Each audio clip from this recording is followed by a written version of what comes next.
Alors, la vidéo d'aujourd'hui, chers amis, on va aborder un sujet, je l'ai annoncé dans un petit message, on va aborder le sujet de la diaspora et ce que j'ai appelé le syndrome western. Alors, mais avant de rentrer dans le sujet, je vais d'abord limiter le terme diaspora. Qu'est-ce que j'entends par diaspora dans cette vidéo? J'entends par diaspora les personnes qui sont nées aux Comores, qui y ont vécu, qui sont devenues adultes aux Comores et qui sont arrivées en France, soit pour étudier, à la fin ils ont décidé de rester pour travailler, soit qui sont arrivés en France pour travailler directement, hein, l'immigration. C'est ça que j'appelle diaspora, parce que eux, je les différencie de ceux qui sont nés ici en France, qui ont leurs parents ici. Les premiers ont souvent la famille qui est restée au pays, les frères, les parents, les cousins, les oncles. Alors que ceux qui sont nés ici, ils sont nés ici avec leurs parents. Ils ne connaissent pas d'autres personnes. Et souvent, parce que les autres ont dans leur ADN les facteurs endogènes et culturels, les priorités et les problèmes du pays qu'ils connaissent, ne fonctionnent pas de la même façon que ceux qui sont nés ici. Donc, les premiers, quand ils arrivent ici, ils développent une sorte de nostalgie. Une sorte de nostalgie, et aussi, ils sentent cette responsabilité, ce devoir de venir au secours de ceux qui sont restés au pays, parce qu'ils savent c'est quoi le problème de pouvoir se nourrir, de pouvoir aller à l'école, et tous ces problèmes du quotidien. Ce qui n'est pas le cas de ceux qui sont nés ici et qui ont leurs parents, et qui ont du mal à... qui n'acceptent pas l'idée qu'ils devraient venir au secours de cousins qui est au pays et souvent qu'ils ne connaissent pas. Ce n'est pas un jugement, c'est juste un constat. Alors, on va parler justement des premiers. Alors, quand ils arrivent ici, ils développent ce que j'appelais une solidarité d'abord immédiate avec la famille. C'est-à-dire subvenir aux besoins de la famille. Au-delà du western qu'il envoie à ses parents qui se sont sacrifiés pour l'éduquer, ça ce qui est tout à fait normal, parce qu'ils le méritent. Ils arrivent à un âge où ils méritent que leurs enfants s'occupent un peu d'eux. Je parle plutôt du western, en tout cas des transferts de tous les mois, à tous les membres de la famille, les cousins, les oncles, et tous ces membres de la famille qui vivent sous perfusion de ces transferts. Et à côté de ça, il y a aussi la solidarité que j'appelle la solidarité communautaire. On va y revenir. Alors, la première solidarité immédiate de la famille a cet inconvénient qu'elle maintient les membres de la famille, les personnes concernées, sous dépendance. Alors qu'on connaît tous l'adage qui dit « apprends l'autre à pêcher au lieu de lui donner du poisson ». Parce que le poisson remédie à un mal immédiat, mais qui n'est pas à long terme. C'est-à-dire que on maintient la personne dans cette dépendance, mais ce qu'il faudrait, c'est lui venir en aide pour qu'il devienne indépendant. Ce qui est le sens même de la personne adulte. Donc, concrètement, il faudrait faire en sorte qu'il puisse monter un projet qui va faire en sorte qu'il ait ses revenus lui-même. Mais, effectivement, comme je dis, il faut être deux pour applaudir. Et nous avons tous une histoire de quelqu'un qui a essayé de venir en aide les gens de la famille ou la famille entière en envoyant soit un camion pour monter une affaire de transport, soit une voiture pour faire le taxi, soit monter quelque chose qui ferait que lui, en France, il pourrait monter ses projets personnels et que les autres deviendraient indépendants et subvenir à leur propre famille. Mais une fois qu'on a envoyé le bien ou qu'on a envoyé la somme qui est normalement destinée à monter le projet en question, soit l'argent, la somme en question, part dans la consommation immédiate, soit le bien utilisé, par exemple une voiture qui fait taxi, il va faire le taxi, il va manger quotidiennement avec cela, jusqu'au jour où la voiture va se casser, va tomber en panne, et le projet s'arrête là. Et puis, on recommence la perfusion. Donc, il y a un manque de confiance qui naît de cela, qui fait que les gens à l'extérieur, dans la diaspora, ont du mal par la suite à recommencer ce genre de projet. Donc, la responsabilité est des deux côtés, parce que ceux qui sont à l'extérieur ne pensent pas des projets à long terme, mais quand ils le pensent, ceux qui sont au pays ne sont pas à la hauteur de l'initiative. Ensuite, il y a ce que j'appelle la solidarité communautaire, qui souvent est la conséquence de l'éloignement. C'est-à-dire que parce que vous vous retrouvez seul dans votre appartement, dans cette vie individualiste et occidentale, vous avez besoin de créer une structure où vous retrouvez vos semblables, ceux qui sont venus au pays avec vous, et créer une sorte de communauté et retrouver cette chaleur du pays. Né de ces retrouvailles, des associations qui ont toujours le même but, le développement. Et le développement, c'est toujours le développement du village. C'est jamais un projet national, disons, qui serait par exemple un projet pour le handicap qui rassemblerait tout le monde. C'est toujours des projets du village. Donc, ce qui rassemble les gens, ce n'est pas le projet lui-même, parce que c'est toujours le même projet partout. Développement du village, on met tout là-dedans. Ce qui les rassemble, ce n'est pas la cause, c'est l'origine qu'ils partagent tous, le même village. Ce que j'appelle le villagisme. C'est toujours, il revient, le fameux villagisme. Donc, ils se retrouvent là et ils montent des projets. Ils montent des projets parce qu'ils ont pris conscience ici, ils ont vu qu'il y avait l'électricité, il y avait les routes. Et ils ont envie de faire bénéficier, souvent c'est dans un esprit de compétition intervillageois. Ah, l'autre village a mis l'électricité, nous il faut qu'on mette. Ah, l'autre village a mis la route, il faut qu'on mette. Donc, ils vont monter des projets villageois. Mais le problème, c'est que ces projets villageois, ce sont pas c'est des projets qui auront du mal, en tout cas qui ont du mal à vivre d'eux-mêmes. Je prends un exemple. Ils vont mettre les routes. D'accord? Ils vont mettre la route, l'électricité, ils vont faire des places publiques, ils vont construire des mosquées, des énièmes mosquées, alors qu'il y en a déjà plein, mais ils vont encore reconstruire des mosquées. Mais c'est des projets qui ne vivent pas d'une manière autonome. Et surtout, prenons l'exemple, les routes. Je prends l'exemple de mon village.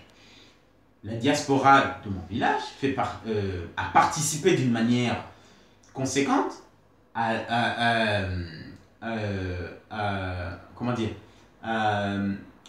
au fait qu'on a bitumé les routes. D'accord? Mais aujourd'hui, il n'y a plus de routes au village. Au bout de 10 ans, les routes sont cassées et il n'y a plus de maintenance.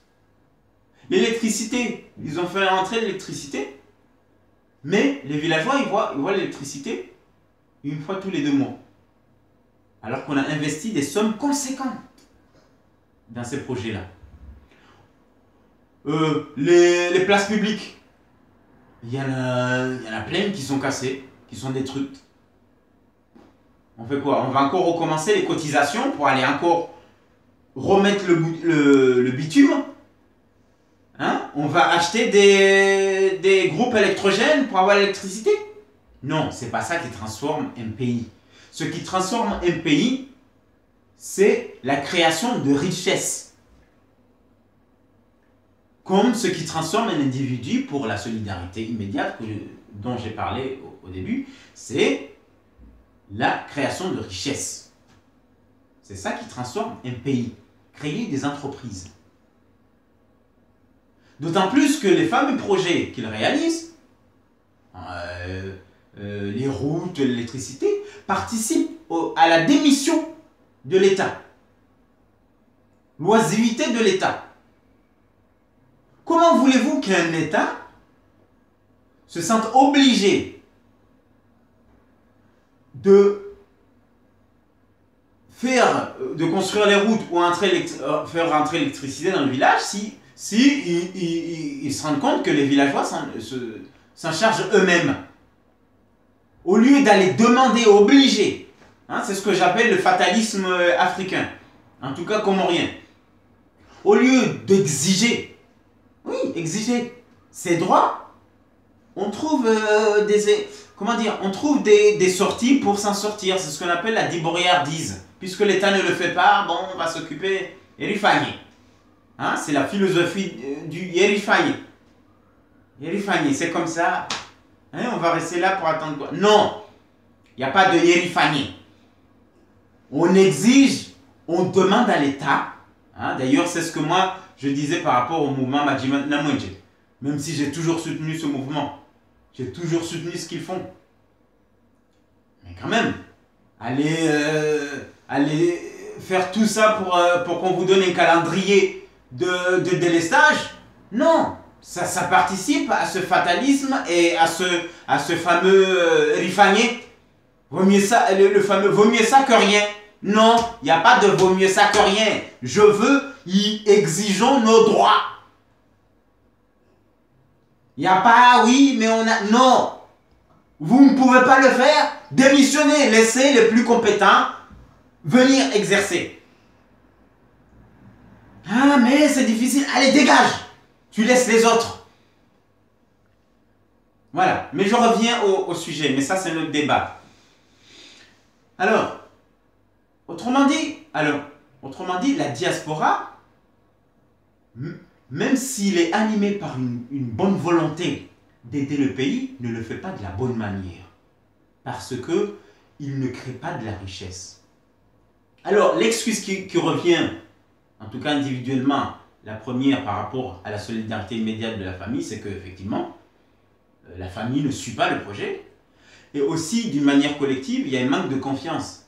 La corruption a tellement gangréné les têtes que quand vous appelez les autres en leur disant « Oui, mais mettons-nous ensemble pour aller créer quelque chose. » Tout le monde se regarde. Qu'est-ce qui me dit que l'argent que je veux mettre là-dedans ira jusqu'au bout? Qu'on ne va pas le détourner?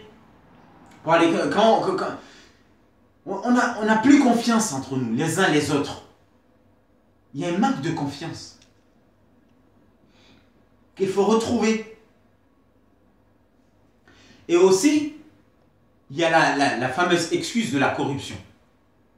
Bon, il y a l'excuse des infrastructures, d'accord, ce qui est vrai, parce qu'on ne peut pas aller investir s'il n'y a pas de route, il n'y a pas d'électricité. Supposons que vous mettez à 4 ou à 10 pour aller monter une entreprise de pêche.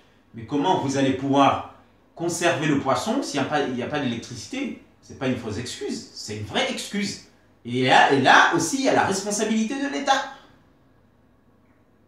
Parce qu'il faut un minimum pour investir.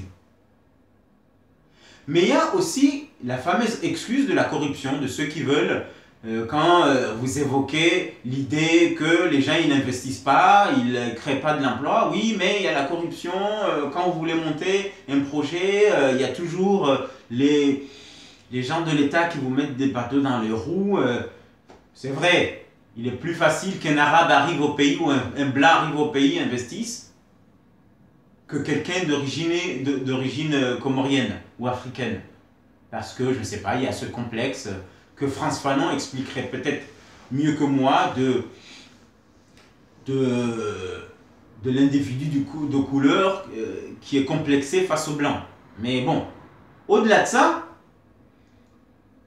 c'est souvent des gens qui veulent aller travailler avec l'État, qui veulent investir dans un marché public. Et quand vous voulez effectivement travailler avec l'État, vous êtes confronté à cette corruption. Parce qu'il faudra donner un peu de bachiche pour que on vous donne le marché. Mais quand vous visez un marché qui vise directement le consommateur lambda, vous arrivez quand même à évoluer dans la marge. Et d'ailleurs, cette fausse excuse de la corruption ne tient pas des fois, parce que la diaspora chinoise arrive à aller investir là-bas, alors qu'il n'y a pas plus grand pays corrompu que la Chine. La diaspora indienne arrive à aller investir chez eux, en Inde. Hein? La diaspora nigériane, au Nigeria, il n'y a pas plus corrompu que le Nigeria. La diaspora kenyane, hein, les Kenyans. D'accord? Mais nous, on a cette excuse de la corruption. D'accord? Et cela aussi, je pense, traduit aussi de ce complexe de supériorité qui veut que parce qu'on est de la diaspora, on a envie d'être accueilli avec le tapis rouge. On ne veut pas prendre en compte les facteurs endogènes, les réalités du pays, la patience pour s'adapter. Il faut intégrer cela. On ne peut pas comment dire, copier un modèle occidental sur un modèle sur nos pays. Il faut savoir aussi s'adapter. Et ensuite, j'ai envie de dire que cela traduit quelque part, mais avant d'arriver à ce point-là, j'ai envie de dire que ne serait-ce que, même s'ils ne veulent pas investir en Afrique ou au pays, ils ont du mal même à investir en France, là où ils vivent. L'argent qui dort dans ces associations, ces gens-là, ils auraient du mal à le prêter à un jeune qui veut investir pour, par la suite, embaucher des membres de cette communauté. Parce que c'est comme ça que fonctionne la communauté chinoise, par exemple. Les tontines qu'ils font, c'est pas pour aller faire des grands mariages. Ils se les prêtent pour créer de l'emploi. Ensuite, ils remboursent avec un taux minime. Et ensuite, ils s'embauchent entre eux dans ces pays ici, là, avant de parler des pays d'origine. Donc, mais cela traduit quelque part ce que j'ai appelé le culte du diplôme, hein, surtout en Afrique francophone. Nous avons ce culte du diplôme et du salarié. Il faut que j'ai mon diplôme, que je revienne, j'ai un gros diplôme, chez nous, c'est ça. Il y a aussi le culte du doctorat. Hein? Mais quand vous dites ça, on vous dit que vous êtes jaloux. Rassurez-vous, il y en a plein qui demandent, mais toi, tu as fait quoi? Non, rassurez-vous, moi j'ai fait des études politiques, j'ai mon master 2. Si j'ai envie de faire un doctorat, je le ferai sans problème. Hein. Demain, je peux m'inscrire. Il faut juste que je trouve le sujet qui m'intéresse et que moi aussi, j'ai mes activités, je travaille. Donc, moi, je n'ai pas ce culte du doctorat. Parce que bien souvent, ceux qui font le doctorat, ils oublient que le doctorat, c'est pour la recherche. C'est quand on est amoureux de la recherche. Et la plupart, ils font des doctorats juste pour s'entendre parler, s'entendre appeler docteur. Ad-doctor al-mahroum, comme dirait notre ami. C'est même pas par amour de la recherche. C'est devenu le mharouma. Un autre mharouma du monde intellectuel. Même pas du monde intellectuel. Parce que la plupart n'ont pas cet intellectualisme. Ils sont diplômés. Hein? Je différencie les diplômés des intellectuels. Donc c'est devenu le nouveau Mharouma du monde des diplômés. D'accord? Donc voilà. Mais ça, c'était une parenthèse. Surtout que ces docteurs ont du mal à publier. Hein. Voilà. Voilà. Moi, je préfère écrire 2 bouquins, ou 3 bouquins, ou quelques bouquins, que d'avoir un doctorat qui ne produit rien du tout. Voilà. Bon, revenons. Donc, on a le culte du diplôme, d'accord, qui veut que j'ai un diplôme, il faut qu'on m'embauche. On devient salarié. Alors que dans le monde anglophone, au Kenya, au Nigeria, c'est les compétences qui comptent. Le diplôme n'équivaut pas aux compétences. Tu peux avoir un diplôme et être un tonneau vide. Comme je l'ai dit la dernière fois. Il y a plein de diplômés tonneau vide chez nous. Aucune compétence. Autrement dit, je voulais dire par là que dans le monde anglophone, en Afrique, ça bouge, il y a plus de business. On entreprend. Allez-y au Kenya, allez-y au Nigeria, au Ghana. Chez nous, dans le monde francophone, on est là avec le diplôme, à chanter. J'ai Master 2, j'ai doctorat. Tu produis rien du tout. Voilà. Donc, je voulais, cette vidéo, parler un peu de la diaspora. Je l'ai tellement défendu dans mes posts et dans mes articles. Allez lire un article que j'ai écrit qui a suscité beaucoup de polémiques parce que je la défendais, cette diaspora. Rentre ou la ferme, avec point d'interrogation, où je critiquais cette façon qu'ont nos amis, nos compatriotes du pays à s'en prendre à la diaspora alors qu'on devrait travailler ensemble. Donc j'ai tellement défendu cette diaspora qu'aujourd'hui, je voulais pointer du doigt ce qui ne marche pas. C'est une façon, en tout cas c'est ma façon d'être objectif et de participer d'une manière intellectuelle par les idées à ce que les choses bougent. Donc voilà, je vous remercie et je vous souhaite un très bon week-end. À très bientôt. Au revoir.